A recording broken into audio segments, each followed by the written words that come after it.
Welcome to DCIV Sports. You only talk once with your boy, Drew Chambers. Here we go. I'm not saying, I'm just saying. Here we go.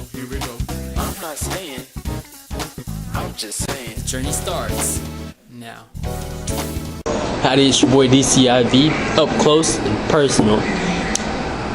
So the story I have to tell you about today goes back to the story I told you on the very first episode. Now, one of the then homeless people was very wealthy. After getting a big house and half of the store, he was able to make his own living, and he was able to move up in society and learn just how to make a living. Because he was so successful, he was able to get married and have a kid.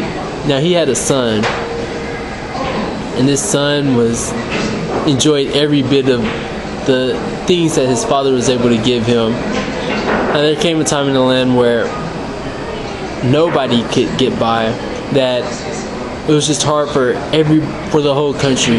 And so as a result, the king tried to even things up. He was going to have to take the store away from this guy. And the guy's son was super upset, because this now meant that he was going to have to work in order to achieve all that his father had.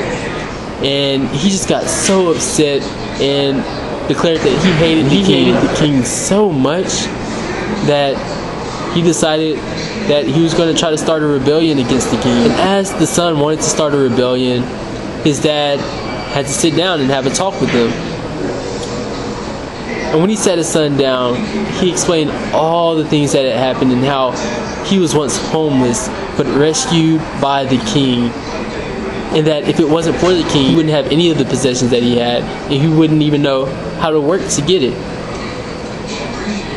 And at this, the son desperately cried out for forgiveness to the father, because he just simply didn't know the past and where they had come from and the reason they had all they had. Now, as Christians, we do the same things a lot of times. We forget about where God has brought us from. We forget about all of the things that we've done and all the things that God has helped us overcome, and simply look at a situation that we don't like and just assume that it's God taking it away from us. Mr. and Mrs. Christian,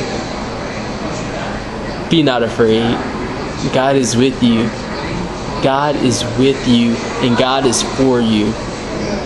And so if struggles come up and things happen, maybe you lost a best friend, or maybe a loved one has passed away, and these are hard things to deal with, but at the same time, know that the Jesus that died on the cross to save you is the same Jesus that's going to allow all these things to work together for your good.